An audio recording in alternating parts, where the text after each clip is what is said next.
Hi, this is Joe Speaks Truth. Just 3 years ago, New York City was placed under the harshest lockdowns out of the whole country. Well, things seem that they're going back to normal. I want to invite you all to listen to the untold stories of the many New Yorkers that had to survive lockdowns and vaccine mandates. Hello everyone, this is Joe Speaks Truth, and today I have Cindy. Cindy is a nutritionist with specialty in holistic nutrition since 2011. She has a master's degree in human nutrition, and she's certified with BCNS, which is Board Certified Nutrition Specialist. Welcome, Cindy. How are you doing today? Thank you. I'm great. Thanks for having me. Well, I am super excited to have her here because there's a particular reason as to why I decided to have a nutritionist on board, because for the past few years, we have been hearing that the restrictions that were put in place was because of public health and safety. And today I just want to dive deep into that with Cindy. So Cindy, why did you decide to study nutrition? That is a really good question, and it took a long time for me to get here. I actually started my career in advertising and marketing in my early 20s, graduated from SUNY FIT, was doing the whole corporate, out of college thing, and just had a void. I'm a person that needs to do something that I'm passionate about. I can't just do things to do them. I have to have my heart in it. And after a lot of exploring, found nutrition, decided to go and pursue my master's degree. And originally with the idea that I would go into the RD role and the hospital role. And as I kind of went on my journey, I stumbled onto holistic and functional nutrition. And I did it with children, with a pediatrician who specializes in gut health, and he treated children with autism and ADHD. And I could not believe the results that diet alone was getting these children. It was actually amazing to see. So that kind of sparked my interest. I ended up doing an internship with another holistic nutritionist. And then I myself got diagnosed with an autoimmune disease, Hashimoto's. And once you get diagnosed with something, you start to dive really deep into it. And once again, just seeing the potential of nutrition and when you put something in your mouth, how you talk to your cells and how you turn genes on and off all day long, basically. And through a lot of experience and private practice experience, research, development, pediatric nutrition, I ended up here. And I was in the nutraceutical business for a long time, working for a company called Metagenics, doing a lot of consulting, teaching doctors how to implement lifestyle nutrition into their practice. Not that you don't want to say never use pharmaceutical, right? They have their place. But if you can prevent someone from going down that road, or if someone doesn't need to be put on a pharmaceutical, if you can do it through lifestyle nutrition, why not try, right? Like that's kind of the thinking of it. And now I'm here. I see. And I'm so glad that you share that because, like I said, for the past few years, we have just been hearing that just put on a mask and that's health. But no one really discussed publicly, at least, all the things that you're telling us right now about autism and how you said, well, it's not that you don't believe that people shouldn't take medications from the pharmaceutical companies, but if people were to actually change how they eat, right, then they wouldn't even have to go seek medication because they will be healed themselves by the food that they're consuming. And I noticed that, they talk about health all the time, but no one ever said, hey, change how you eat. Yeah.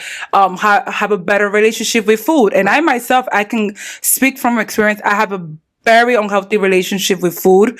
And I think it comes from my family. And I know that I have to change it. And it has not been easy because I feel like the relationship that we have with food is similar to one that you have with drugs, right? Mm-hmm. Because I can admit, because I'm very self-aware, that eating unhealthy to me is like the equivalent of having a drug addiction. Sure. Right? Yeah. Because it produces the same feeling, and it also produces the same type of like in the brain, right? Because The when someone reward has system. right, it hits the same way. So I am so glad that you mentioned that, because I feel like the American public is very ignorant. Like, I'm pretty sure that as a nutritionist, you're aware that our food system compared to other countries, there's chemicals that are banned in Europe, Latin America, and African continents, but we have it in the food here. Why do you think that is? The sad part is the majority of foods that you're discussing are children's foods. They're marketed towards children. So, for example, Fruit Loops here looks different in the UK. And by the way, they're both crap. It's not like I'm saying the one in the UK is a superior. It's not even, I wouldn't even consider it technically a food. However, having said that, it doesn't have the red dyes, the blue dyes, the titanium, the yellow dyes, which we know have a very distinct link to ADHD in children. So why do I think that is? Everything's always about money and profits. These things are cheap to put in. Now there's all this buzz on seed oils and how bad and inflammatory they are for you, for example. And we've always known in the nutrition industry that canola oil is bad for you, let's say, and grapeseed oil. But now there's all these other things coming out, and they're in everything. I mean, it's almost impossible to escape them, and it always comes down to what's cheap to do. As an example of that, oat milk. A lot of companies will put rapeseed oil in it as an emulsifier to give it that like thick creaminess. A lot of people stay away from dairy for good reason. I'm one of those people who don't believe that anyone needs dairy. It's food for cows. It's not for human consumption. And unfortunately, the way that we treat cows here makes a big difference on the final product and how are you talking to your body when you consume that product, right? So in general, cows have a lot of hormones, so I tend to stay clear of that. However, oat milk, the other option, right? Because you're looking for that like viscosity, that like creaminess. Instead of like putting extra oats or something that would cost more money to give it that texture, they're going to cut and make more profits and put something cheap in it, like a seed oil, right? Same goes for when you're talking about these chemicals in the food. I was in advertising and marketing. Their job as marketing, product development, if you go into the whole system of what it takes to make that food, and again, I'll just use the example of cereal. Every single person's job is to sell that product. Every person's job. The brighter it looks, the prettier it looks, the more the child wants it, right? Think about like Lucky Charms. Ooh, there's a leprechaun. He's going over the rainbow. Now think about being a 5 and a 6-year-old. I know I ate Lucky Charms growing up. I ate all this stuff, Nobody thought about it in the 80s. And you see a commercial and it's bright and it's so pretty and you want it and you ask mommy and daddy for it and mommy and daddy buy it for you, right? And their job is to get you as the child to ask your parents for it and to go buy it, right? And the dyes don't need to be in there, but they're cheaper than putting something like you could put beet powder, for example, to get a color. You can use like natural vegetable resources and fruits to get colors. It's not going to be as bright as the dye, and it costs more money than the dye, right? So everything's about profit. So that's why I think the food here is terrible. And I think the other problem is now the way we're meant to live in reality is like we're kind of growing our own food, right? We're in a little community. We're kind of sharing, doing our own crops, like doing our, making our own food and doing our own thing. That's not the way it is in our culture today. So the demand for food, because to your point, food is so ubiquitous in our culture, right? You're talking about it being addicting. Somebody dies, you got to eat. Somebody gets married, you got to eat. Somebody's born, you got to eat, right? And it's always a feast. So with that, the demand of food rises. And how do you meet the demand of food? It's kind of impossible to do and kind of impossible to sustain if you're talking about real food. But now if you're talking about doing it with chemicals and garbage, it's way easier to do, right? And all you have to do is sell people that that's okay to eat and that that's healthy. Like the Impossible Burger. It's literally, it's shit. I mean, I have no other word to describe it than shit. It's really. I like the usage of that word. There's no other way I can think of to describe it. But, if you're a vegan and you kind of want that mouthfeel, you're going to go for it. Or if you've been told that burgers are going to clog your arteries and kill you, right? Real meat from like a, grass-fed, pasture-raised cow. I'm not talking about, conventional ground beef where the cow is treated horribly. I don't, I I don't think that meat's good for you or the cow, obviously. But they sell you on this Impossible Burger, and it's so cheap for them to make, and they sell you on it that it's like the real thing. Eat it.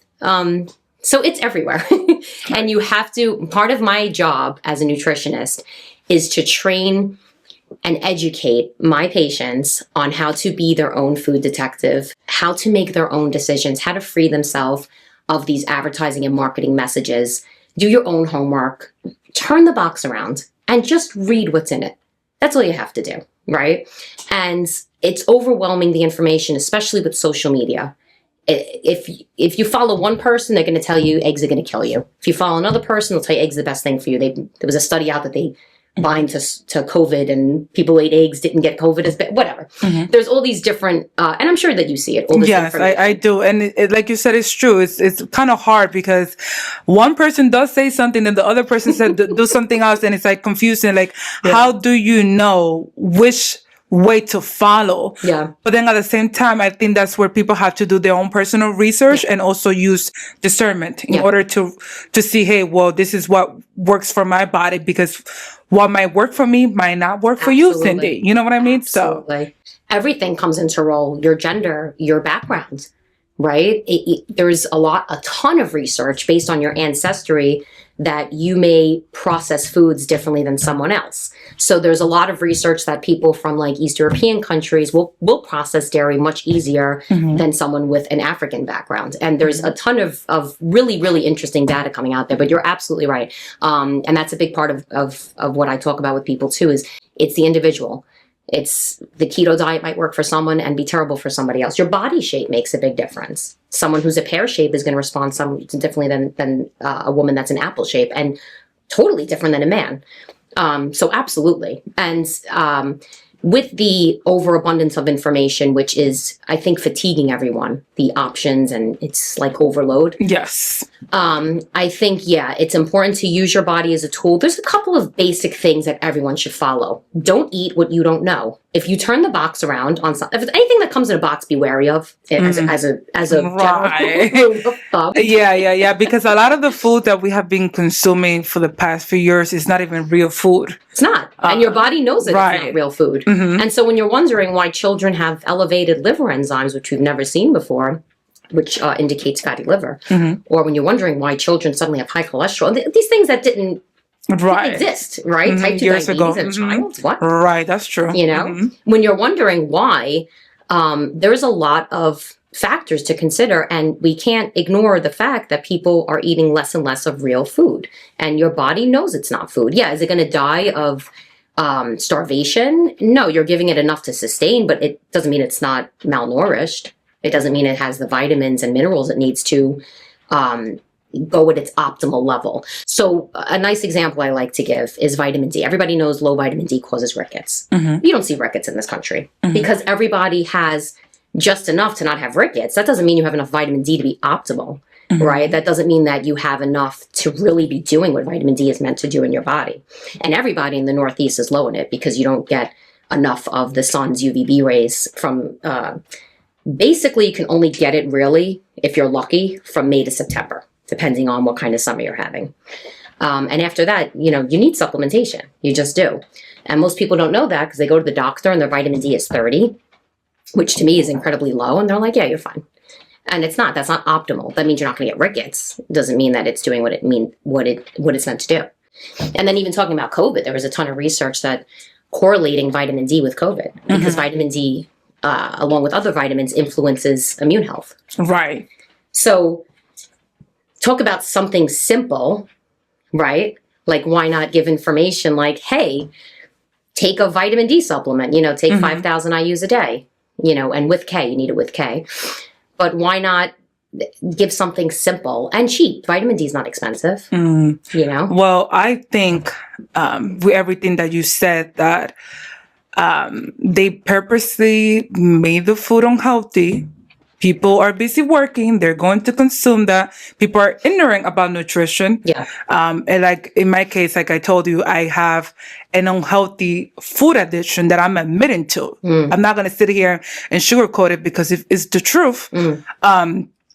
And so then people go out to eat this food, and then people get sick, and then they have to go to the hospital. Yeah. And then they get pharmaceutical drugs.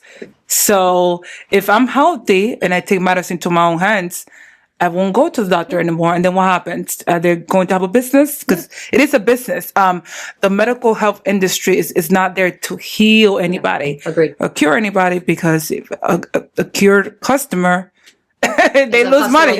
Exactly. Yeah. So thank you for finishing that up. But absolutely. So I'm glad that you mentioned that. And when you mentioned vitamin D3, because I was taking that with Kay in 2020 when I saw the few doctors that had the balls to actually speak out and tell the truth. And I do wonder and question the origins of COVID, but we're not here to discuss the origins of COVID. But I wanted to ask you, since we went into that topic, how was your life and your profession, your career before 2020?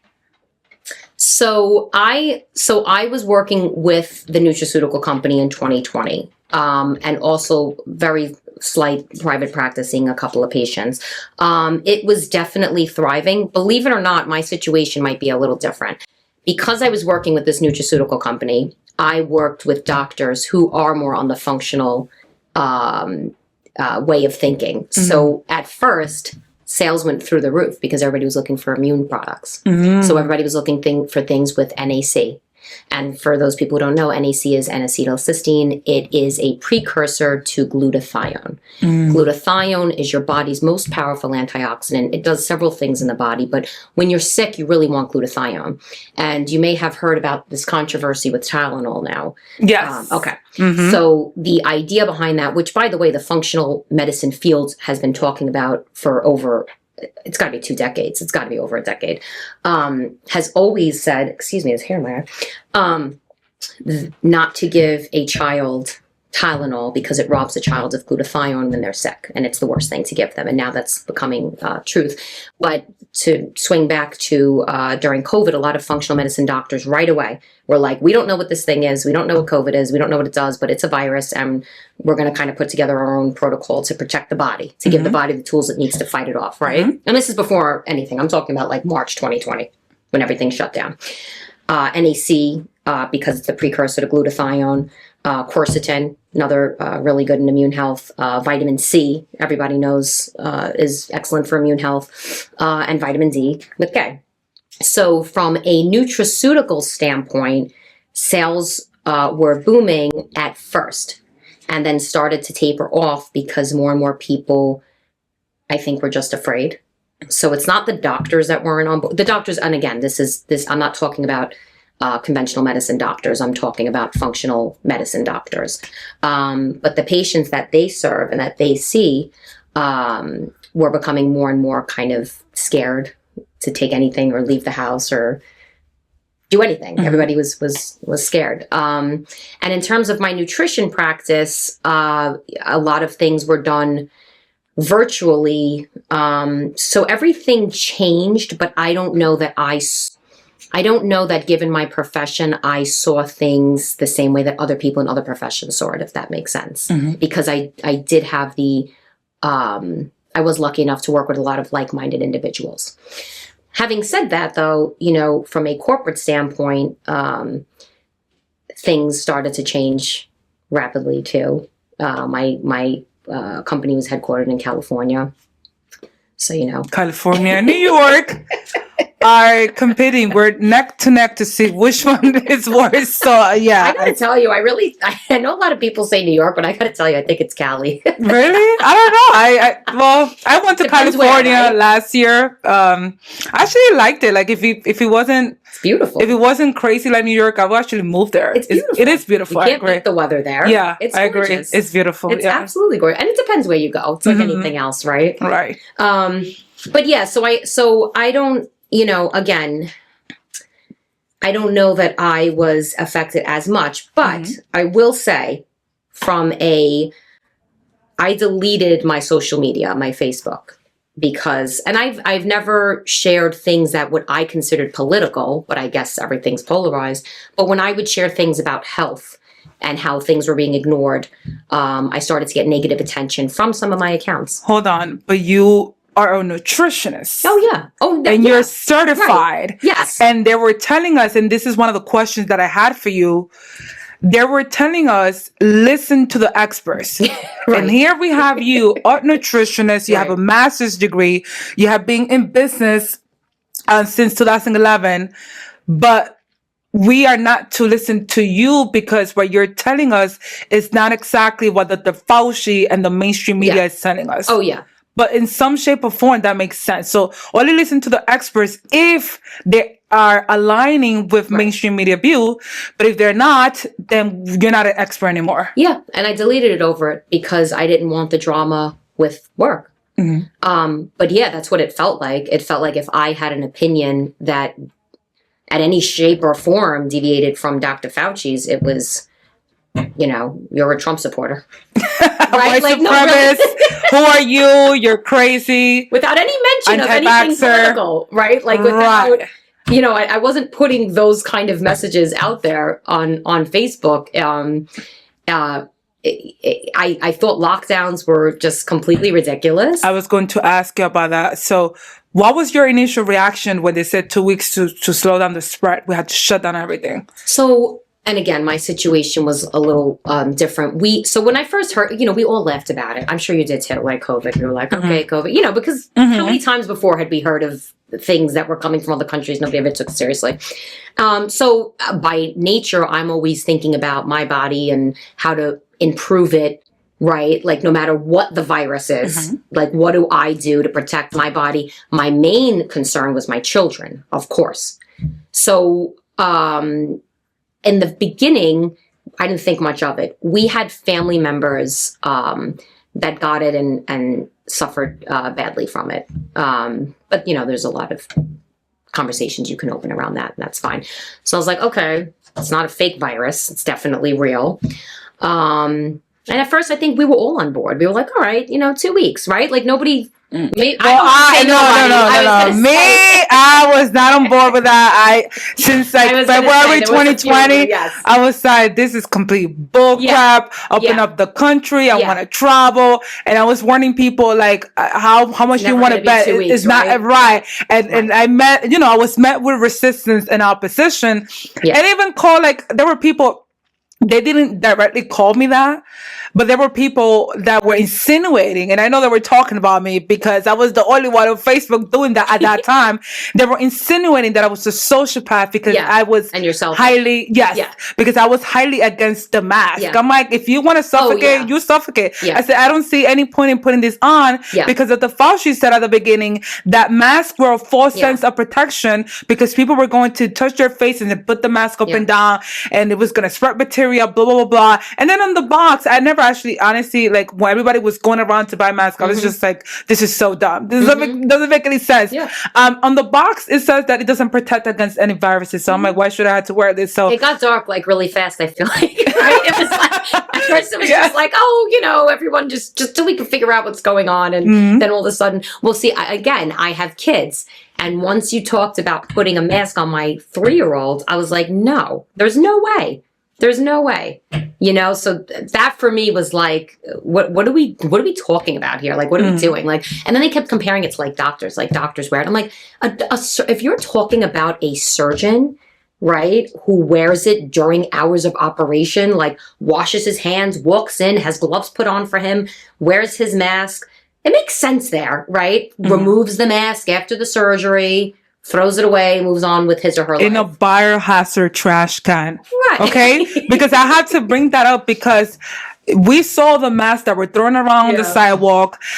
We saw the masks that people were just throwing in the regular garbage can in the ocean. Like so many masks everywhere. And if the virus is supposed to be so deadly and it spreads so fast, then we should have biohazard trash cans on every corner of the street. And I even got into it with a student. I wouldn't say get into it, but we had like a debate when I was trying to explain to him, like the garbage cans that we have in the classroom is not set for that. If allegedly, when you put the mask on and every time there's, I guess saliva drops or whatever, there's the virus there, then we should have biohazard trash cans inside the classroom. So the student was confused and he thought that the regular garbage can was a biohazard trash can. I'm like, no, there's a difference. Right. So I had to explain that. So yeah, absolutely ridiculous.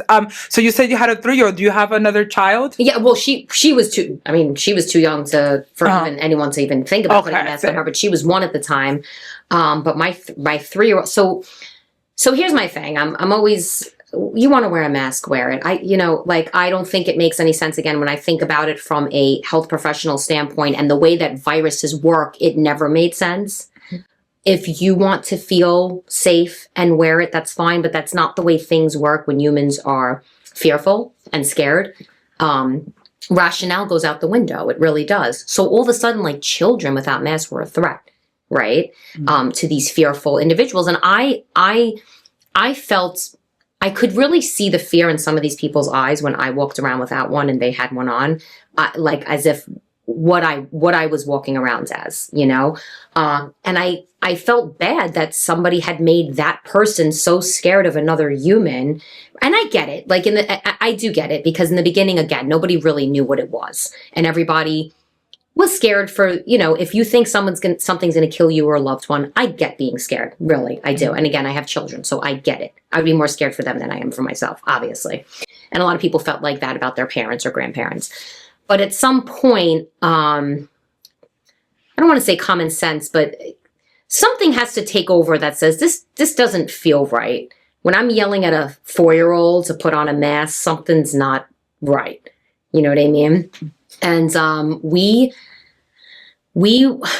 my life, thank God, again, I have a lot of like-minded individuals. I'm not one of these people who had to fight with their families and friends about the way that I felt about these things. So you didn't have any opposition or anything? No one stopped talking to you? Not people that are close to me. Okay. However, having said that, again, with a 3 and a 1-year-old, and this went on for 2 years. 2 years, I forgot when they dropped the mask mandate, but it was close to 2 years. Mm-hmm. Yes. I did not take my children anywhere.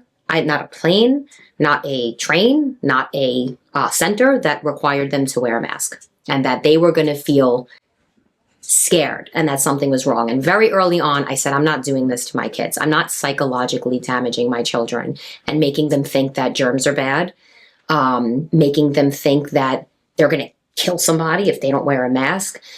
People don't understand the way children's minds work and that they're developing and they're molding. And some people are like, well, my kid doesn't mind the mask. And I'm like, you don't know that your kid doesn't mind the mask. Your kid processes things differently than you. So you're giving your child anxiety. They're not going to show it in the same way you are. They're not going to not all of them anyway. Not all of them are just going to be like, oh, I hate this, because you're making that child feel that that's what they have to do. And that's the way that children operate. They listen to their caregivers. And even if they don't like it, they're not necessarily going to be vocal about it. It doesn't mean that you're not causing psychological damage. Mm.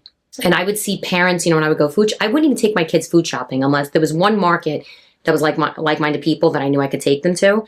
But it was tough. I mean, there was a lot of things, vacations I wanted to do, before pre-COVID. We're not sit in the home kind of people. I always used to do adventures and stuff with them. And like I said, if it was somewhere, which was almost everywhere, that required a mask, we didn't go. So we had to do a lot of other things. I had to get creative in other ways. And so that was tough, honestly. There was one time we went to, I won't name things, but we went to some center. And my son he had to still have been 3, because I think it was later on in 2020. And they were yelling at him that he had to wear one. And we just I went up and I refused to put it on him. I was like, this is ridiculous. Mm-hmm. This is ridiculous. Look at the size of him. He's not it is. I mean, when I think about, first of all, a 3-year-old is not even going to understand what you're telling them. And he is scratching his ass and then touching the mask. I mean, it didn't make any sense. Right. And I think, I'm glad that you mentioned the psychological damage, because it was designed that way. And I used to tell people, I worked with kids, right? And I have worked with children that were nonverbal when I first started in the school system and things of that nature. So when a child is in distress, the best way for you to see that is because you look at facial expressions. Sure. If you put a mask on a child, how are you going to be able to tell that something is wrong when the child, 3-year-old or 2-year-old, cannot verbally tell you exactly what's wrong because they're learning how to speak. They don't have a grasp of the language yet. And so you as an adult, you're supposed to be able to read those expressions. And even if he was an adult, I'm able to see if you feel happy, if you're stressed or not, verbal, like physical cue, not verbal, physical cue, you just see it. Like if you're excited, if you're sad, you can go to any country in the world and not speak the language, but you can just relate to another human being by just smiling at them. Absolutely. So by taking away the mask, you take away the individuality aspect of humanity, and you take away our ability to connect. Absolutely. And even develop empathy for children, especially growing up. Yeah, I really cannot agree more. And it's funny because as we're talking about, I'm getting like more and more memories of COVID. And I'm remembering my at my nutraceutical position, my territory got changed, and it was originally Brooklyn, Queens, Long Island. A lot of like-minded people in Brooklyn. Honestly, I didn't have from where I was in Brooklyn. That's where I grew up. And it changed to Northern New Jersey, who it just seems were a bit more pro-mask and scared of COVID. And it's funny that you're talking about that because I remember, being in sales and consulting, which is what I was in, a big part of it is walking in with a smile, easing the wall, right, between you and someone else that you're coming in to meet. And some of them required the mask. And I got into it with one place that I went into, and I had never had any type of altercation or anything negative in my whole entire career. And I truly believe it was just because this was on, right? And hers was on. And to your point, like the humanity of it is just like not there, right? Because maybe if I smiled, that would let her guard down a little bit, but that wasn't there. So that was challenging too. And I had to do Northern New Jersey. I found a lot of that to the point where I didn't even want to go. Why would I want to? Why would I want to subject myself to that? Right, I kind of had to for work at the time, but I was like, I'd rather just stay where the like-minded people are, which isn't good either on either side. You don't only want to be around like-minded people because then you never grow and learn. Right. From either way. But I think that we were so divided during that time. It was like, you didn't even want to like leave the house at some point, you had to, but it was just like, oh, what drama are we going to deal with today? Right. And again, it wasn't, you can be pro or anti, whatever. There was people that I knew that wore masks. They didn't care that I didn't wear one. They just felt more comfortable wearing it. Okay. Like whatever. Like if you've done your research and this is what you feel makes you feel safe, then wear it. What am I going to tell you? Like I'm not the boss of you, as long as you don't mind that I'm not wearing one and you want to have a conversation with me, whatever, but I think it was so polarized that people were like looking for like fellow tribe members, like the masked person's looking for the other person in the mask. Yeah. Right? I think honestly, it became that way because of divide and conquer strategy. And because, for example, the ways a lot of the people were reacting to some of us refusing not to wear the mask. Yeah.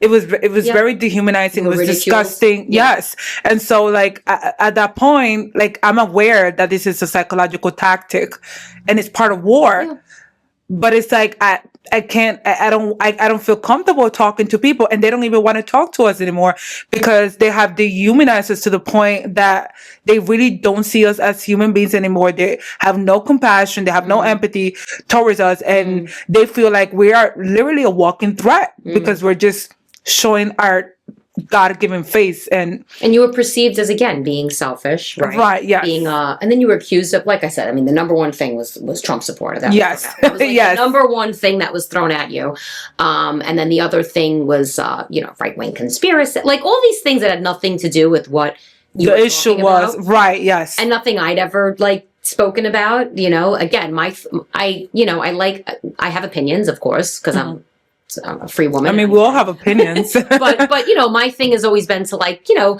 stay in my lane a little bit. Like right. What I do know. For example, we knew that obesity was a risk factor. why are you closing gyms? Thank you for bringing that up.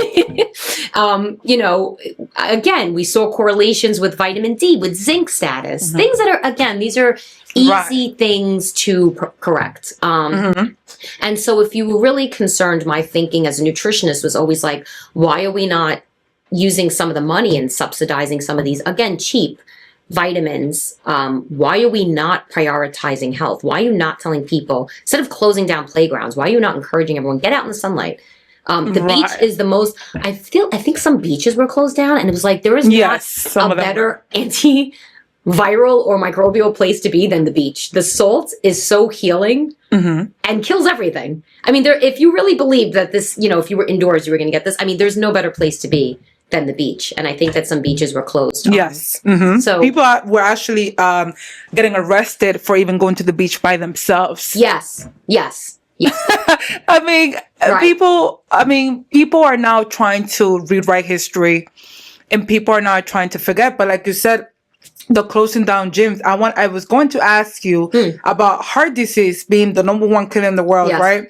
Nutrition plays a huge role, and then they shut down the gyms, like you said. The Fauci and none of these experts they've never once urged Americans or New Yorkers or whoever change how you eat for optimal health. They never did that. Why?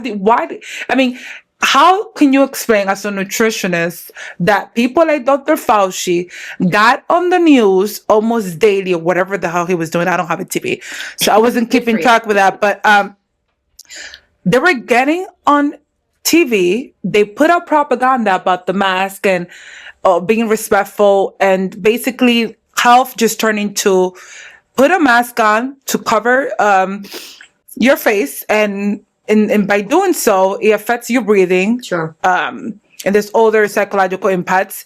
And then just take a vaccine. That's health. Yeah. So as a nutritionist, how do you even explain that? That's not a conversation I would ever have with someone who is coming to me to like boost their immune health. But there's a lot of different paths you can go down. Because the problem is now there's so much distrust in the government. Right? Rightfully so. Right. Yes. So you can go down so many different paths. You can go down like this nefarious, like, you know, evil plots and stuff. Or you can go down the just blind leading the blind and just the stupid are in charge route, which both might be true. Right.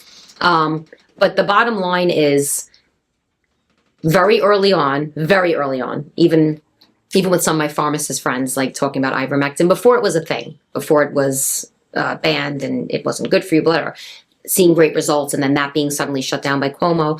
Very early on, I saw things that were like, why is this information like not getting out there? There was a doctor, either doctor or scientist from China, I don't know if you saw the video, talking about the results that she saw with vitamin C, very high doses. You would really have to be administered it by a nurse or a doctor. It's very high dosage. It's not like you should stay by yourself in your house and take that much. But she was talking about the positive effects she saw with vitamin C and COVID, and it was the video was stripped from YouTube. So seeing those things early on, I was like, well, like, why wouldn't I do that stuff? Right? Why wouldn't I protect my body by giving it the tools it needs to fight something off? Maybe we don't know exactly what COVID is, which is why we shouldn't on either side pretend that we do and pretend that we know that a mask or a vaccine is going to protect it, because you're claiming you don't know that much about it. So like, why are you claiming that this is definitely going to work? Right. But instead of doing that, like, why not listen to these like brilliant people in the field and the industry who are telling you, hey, we're trying these things that are working. Zinc, for some reason, a Z-Pak combined with zinc and ivermectin. I don't understand the biology of it and why, but for some reason that was working, which is peculiar because COVID is not bacterial, but something about that was helping patients to avoid going to the hospital as a whole. So my point is, I don't have the answers, but I'm not going to subject myself to these things that I know don't make sense for me, right? And early on, even you talking about the children, we knew pretty early on that it didn't affect kids the same way it did adults.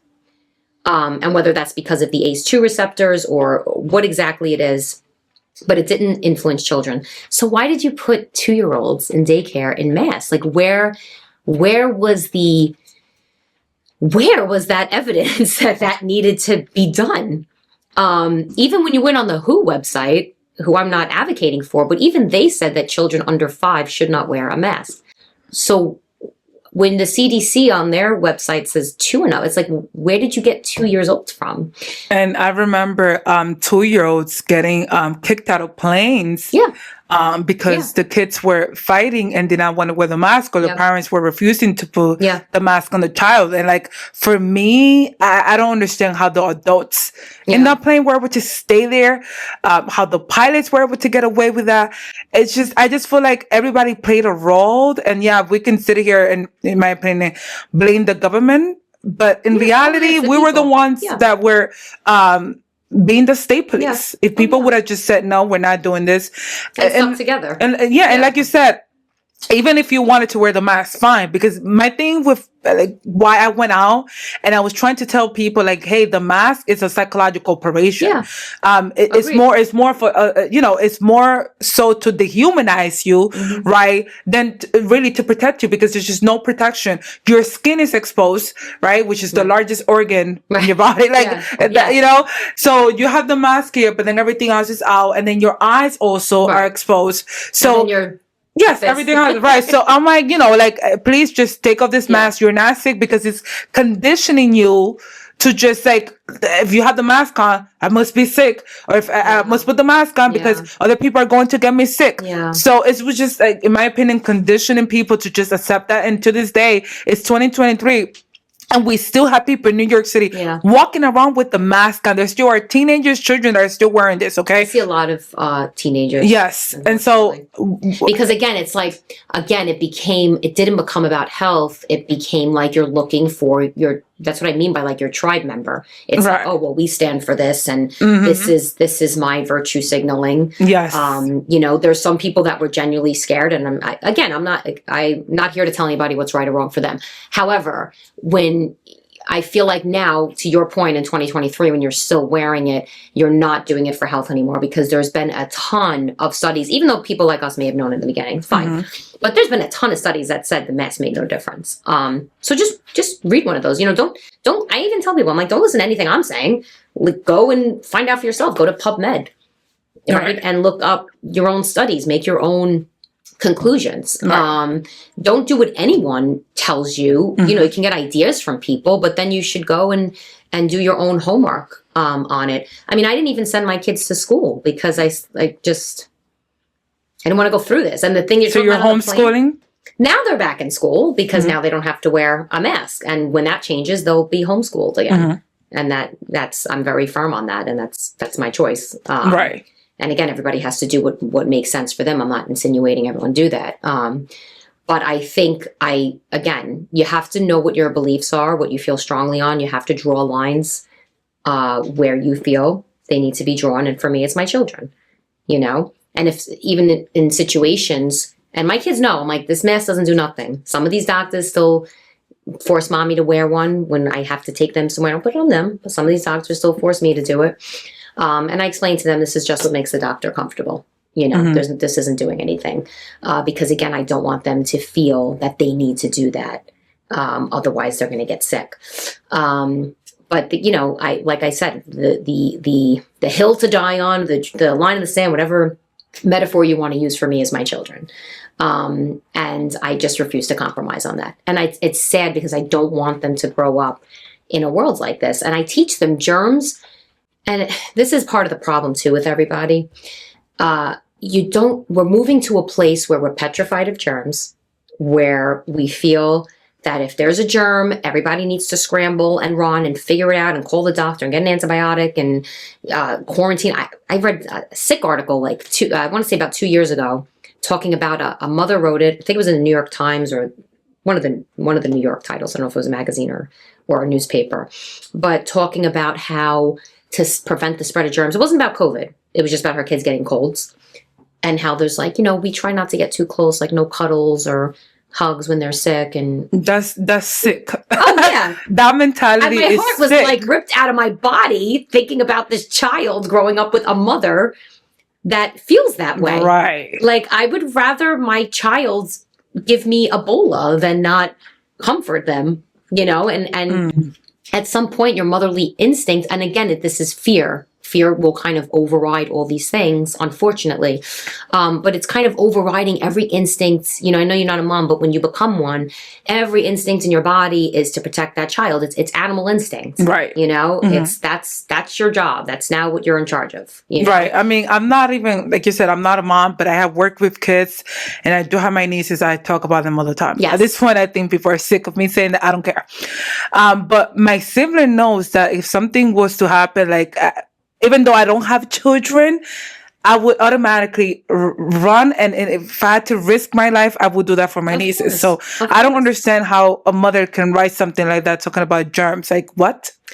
That's this movement we're kind of dangerously pushing into. And so it's important. And again, I wish that more time was spent making this common knowledge. It's the germ theory versus the terrain theory, which I'm sure that you've heard of. And it's that children or adults don't need to be petrified of germs. Germs interact with our body in positive ways. It's not, even if we get sick, even when we get sick, it serves a purpose. Right. Yeah. Now, don't get me wrong. Don't go looking to get, anything you can get. I didn't go around like licking poles looking for COVID. But, we don't know anything about it, but we know that measles has some cancer protective benefits. Getting measles as a child has some cancer protective benefits as an adult, which is wild. So in my opinion, all these viruses do serve a purpose. And again, I don't go looking for it, but you have to protect your body. Now, if you are inflamed, if you're eating inflammatory foods, if your CRP is through the roof, if you do not take any vitamins and minerals, which in today's society and with the American soil, you do need to take.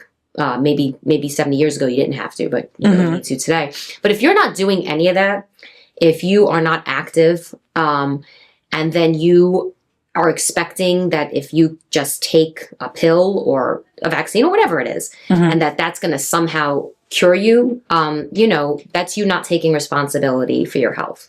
And your health and your children's health needs to be your responsibility. And that's what we need to move as a society towards. We need to understand germs, not be afraid of them, just understand them, understand basic hand washing, right? Most easiest thing to do to prevent yourself, from getting very, very sick. And if you do, it's okay. And we need to move in a place where we understand, how do we take responsibility for our health? How do we strengthen our body from within? Because if it's not COVID, it's going to be something else, right? So what are you going to do every time this happens? Are you going to hide in your house for 2 years and put on a mask? If Dr. Fauci says so, they will.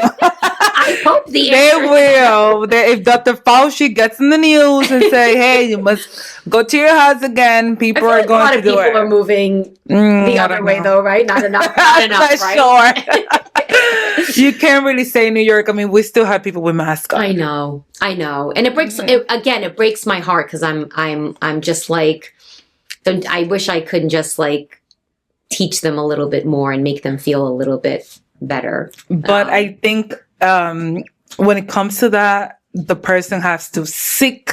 Oh yeah.